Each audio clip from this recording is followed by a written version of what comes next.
Bienvenue sur Mazal TV, la seule émission de télé de la communauté juive de France. Si vous souhaitez savoir tout ce qui se passe dans la communauté, bien, il y a un seul endroit, une seule émission, c'est ici, c'est Mazal TV. À voir quand vous le souhaitez sur www.mazaltv.fr, également bien sûr en multidiffusion sur votre chaîne préférée. À mes côtés, Nathalie Zadok qui nous fera tout à l'heure la rubrique Bonnes Adresses. Bonjour Nathalie. Bonjour Yves, bonjour à tous et à toutes, ça va très bien. Tu as l'air en pleine forme. Oui. Avec un joli collier. Oui. Hein, qui fait plaisir à la régie. Oui, pour le micro, voilà, il est en plein milieu. Il ne faut pas chercher à le détacher ce collier, il ne faut pas qu'il se mélange, sinon c'est foutu. Hein, pour une semaine à enlever les nœuds. Hein. Exactement. Avec toi tout à l'heure, on parlera bien sûr des bonnes adresses.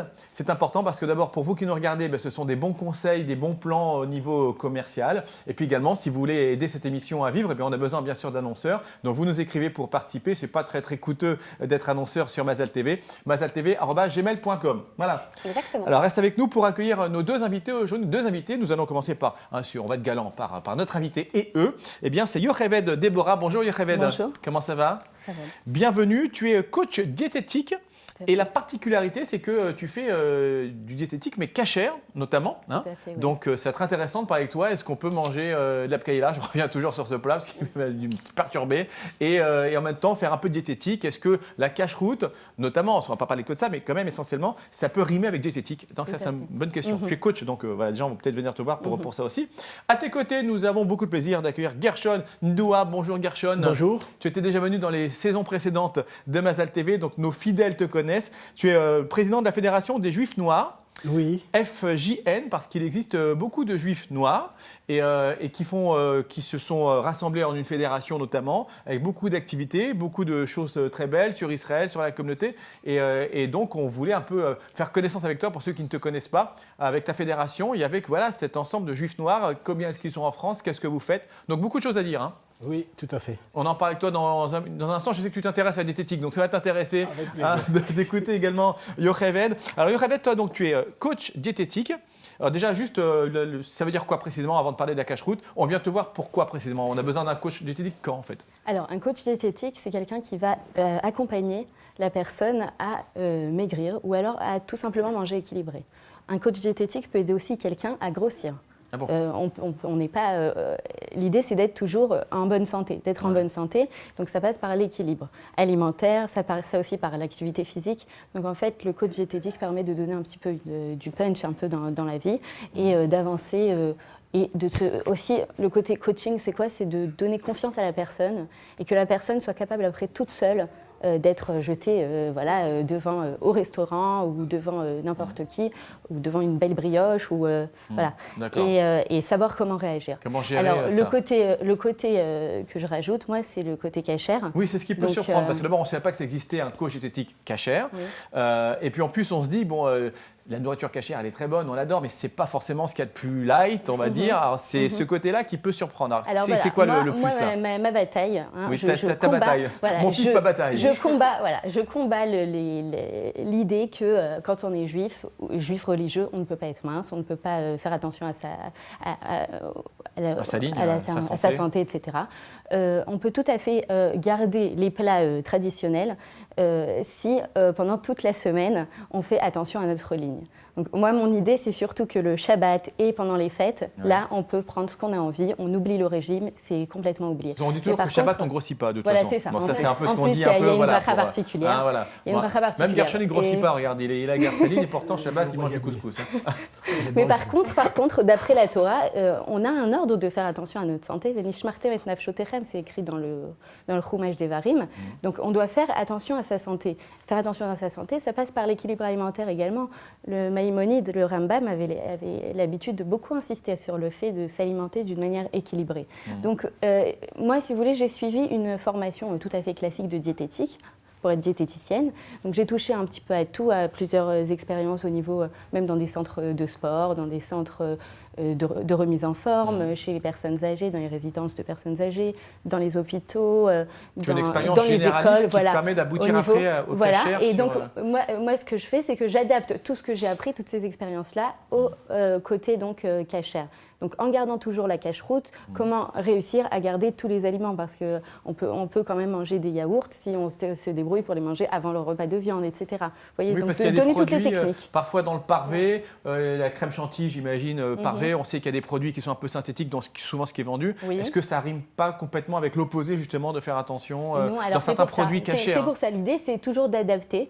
J'ai même des diététiciennes non juives qui font appel à moi lorsqu'elles ont des juifs comme patients et qu'elles ne savent pas comment gérer parce qu'elles se disent que c'est complètement contradictoire. Mais non, c'est possible.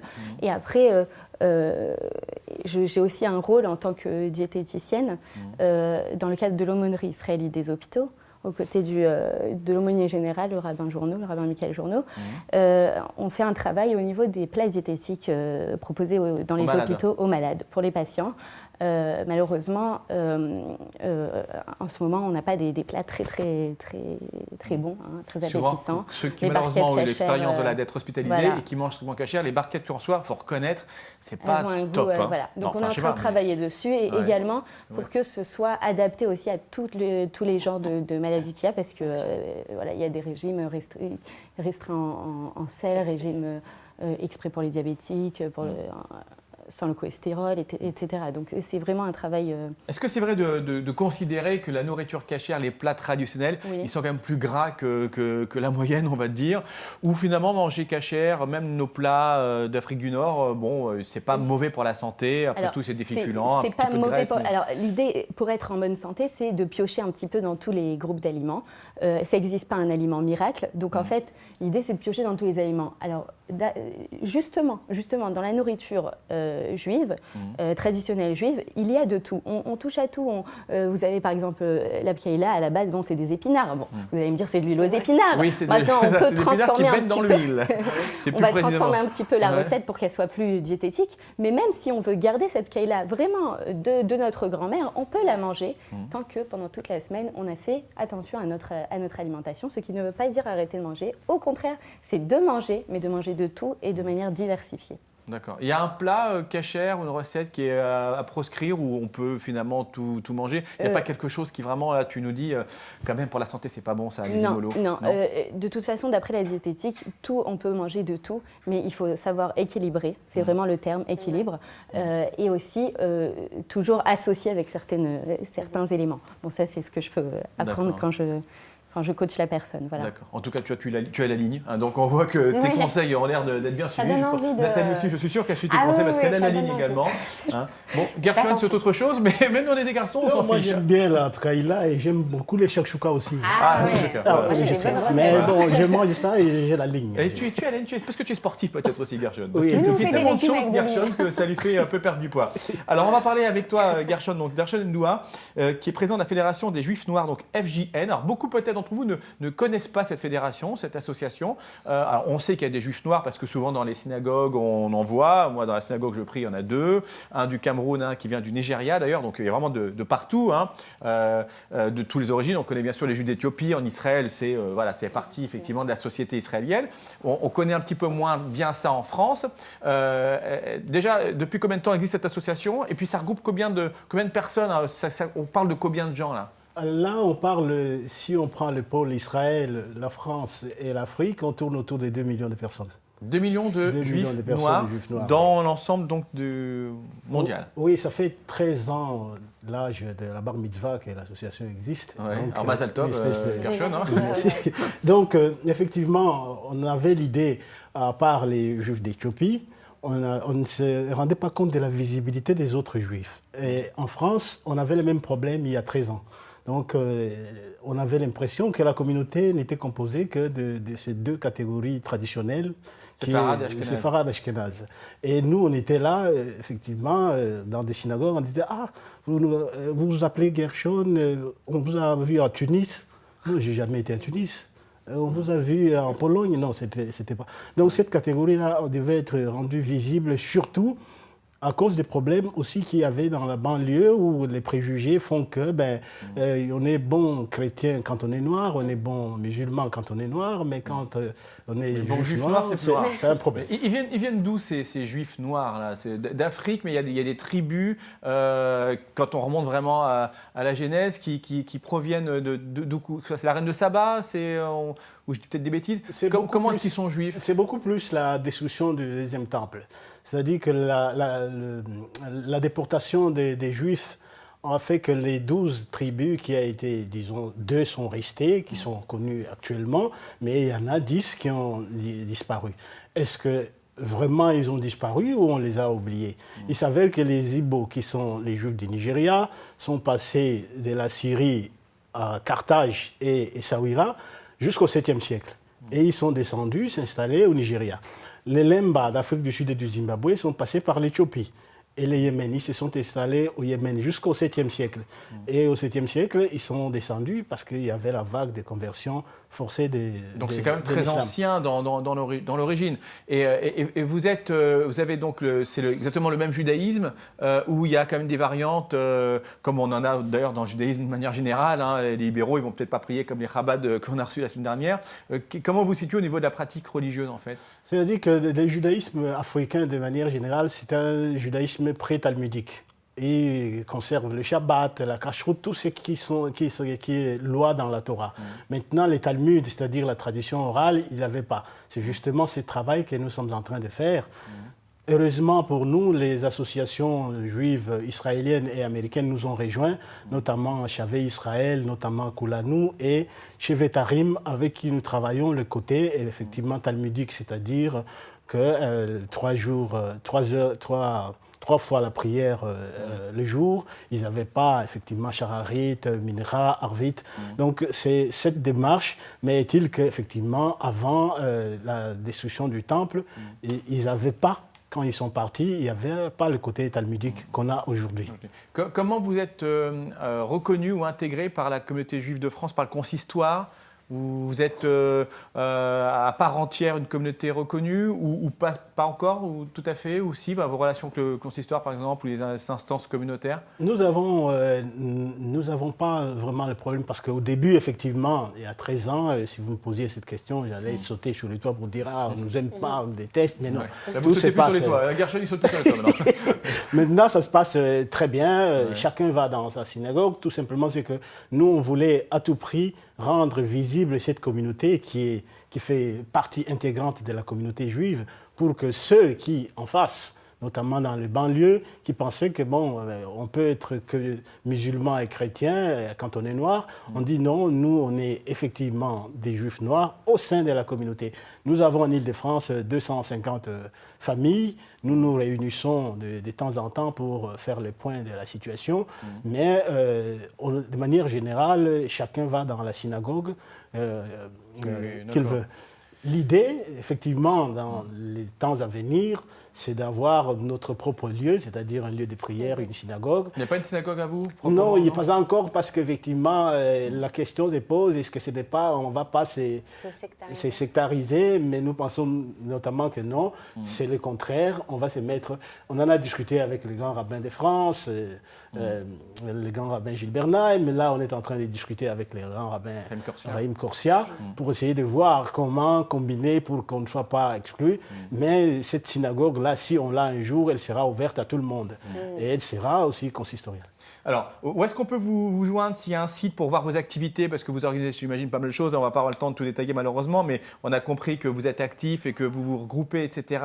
Et que vous faites vraiment partie intégrante de la communauté. Et moi, je suis toujours ravi de te recevoir parce que je trouve ça très intéressant, très passionnant. Ce côté, voilà, on est juif et il y a des juifs multiples. Hein, j'ai vu des juifs chinois qui l'ont discuté avec, j'ai reçu la dernière fois, enfin de tout horizon, et des juifs noirs aussi. Puis c'est pas forcément toujours évident, j'imagine, par rapport tu parlais des banlieues, à des gens qui vous disent ouais, mais il est noir, mais il est juif. Alors, tu as le côté juif qui ne plaît pas, et d'autres qui vont dire mais c'est le côté noir. Donc, c'est pas forcément une situation qui est forcément très confortable. Et je trouve que vraiment, voilà, votre foi et votre motivation, elle est exemplaire. Alors, où est-ce qu'on peut joindre l'association? Peut-être aller sur le site pour voir les activités qui, j'imagine, sont mises en ligne? Oui, le site internet, c'est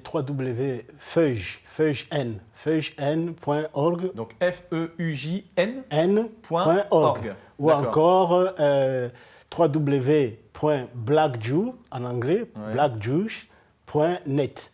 Ça, c'est nos 2 sites. Les gens peuvent nous joindre. Et si on tape sur Google, peut-être FJN, on va sûrement trouver oui, des choses dès qu'on met sortir. FJN, on nous trouve. On te trouve, sans problème. La question, simplement pour finir, c'est que nous voulons que la communauté juive de France, c'est-à-dire la communauté juive mondiale, soit à l'image d'Israël. que je ne me pointe pas devant une synagogue, qu'on me dise « Ah oui, mais monsieur, vous allez où aujourd'hui c'est Shabbat. Mais oui, attendez, je viens prier. Ah, vous venez prier. » Non, c'est des choses qui ont existé. Maintenant, je pense que la visibilité et l'intégration des Juifs ne se posent plus, mais il faut continuer. Bon, ça va peut-être prendre un petit peu de temps, mais je pense qu'on va effectivement y arriver, et déjà plus qu'il y a 10 ans. Oui, ce n'était pas évident. C'est sûr. Merci beaucoup, mon cher Gershon. Reste avec nous pour passer et pour terminer à la rubrique des bonnes adresses avec Nathalie Zadok. Juste auparavant, pour vous rappeler que notre partenaire presse, nous sommes très heureux d'avoir un partenaire presse qui est pas des moindres, puisque c'est le journal de la communauté Actualité Juive Hebdo, que vous retrouvez tous les jeudis, bien sûr, dans tous les points communautaires, également sur abonnement. Vous pouvez aussi voir les articles et vous abonner, bien sûr, sur actuj.com avec tous les articles que vous connaissez. Il y a des dizaines d'articles de fond, toujours très bien faits, sur le culturel Israël, la communauté en province, à Paris, partout. Donc, ActuJ, notre partenaire. Allez, on finit avec Nathalie Zadok et quelques bonnes adresses si vous voulez être annonceur dans l'émission et vous faire connaître. L'émission est vue à la télévision un peu partout. On envoie des centaines de milliers de mails avec la vidéo dedans. Donc, vraiment, vous serez connu. Bonnes adresses. L'association Shulchan Lev, la table du cœur, en aide aux plus démunis de la communauté et offre une centaine de repas chauds tous les midis dans un local à Paris 19e. La table du cœur organise aussi des colis pour Shabbat, Pessah, des opérations spéciales pour la rentrée, Pourim et les fêtes. Votre aide leur est précieuse. Infos et dons sécurisés sur le site www.latableducoeur.org. Je suis parrain de cette association depuis 3 ans. Je peux vous dire qu'ils font des choses magnifiques. Donc allez-y, les yeux fermés pour les aider. La romancière Delphine Toledano vient de sortir son 3e roman intitulé Connexion. Palpitant, intrigant, cette histoire teintée d'amour et de surnaturel ne va pas manquer de vous tenir en haleine et de vous faire réfléchir sur la nature humaine. Retrouvez l'auteur et son roman Connexion sur www.edilivre.com. Et pour finir, Yves, alliancefr.com, c'est le premier magazine juif sur le net à être ouvert sur le monde et aux femmes. Informations juives, culturelles, actualités, nouveautés, people. Retrouvez des dizaines de rubriques mises à jour plusieurs fois par jour par une équipe de journalistes enthousiastes et passionnés. Retrouvez notamment chaque semaine le replay de l'émission Mazal TV de la semaine dans la newsletter de alliancefr.com, envoyée à plusieurs centaines de milliers d'abonnés. Rendez-vous donc tout de suite sur www.alliancefr.com. Et un petit bonjour à Claudine Douillet d'alliancefr.com, également notre partenaire au niveau Internet. Merci beaucoup Nathalie, merci à la semaine prochaine. Merci beaucoup Gershon d'être passé nous voir pour nous parler du FJN, Fédération des Juifs Noirs, et longue vie à votre association. Et merci beaucoup également Yocheved Deborah, coach diététique en cachère notamment, et donc voilà, avec une couleur pkaïla magnifique, et pour nous dire qu'on peut manger des épinards et de la pkaïla. C'était ton message que je retiens aujourd'hui. Merci beaucoup en tout cas, à bientôt. Puis on peut trouver également Yocheved sur internet, coach diététique, Yocheved Deborah, je pense qu'on te trouve si vous voulez la consulter. Merci à tous les deux, merci Nathalie. Rendez-vous avec vous tous la semaine prochaine pour de nouvelles émissions de Mazal TV, mazaltv.fr pour revoir les replays et pour nous contacter mazaltv@gmail.com. C'est la seule émission de télé de la communauté. À bientôt.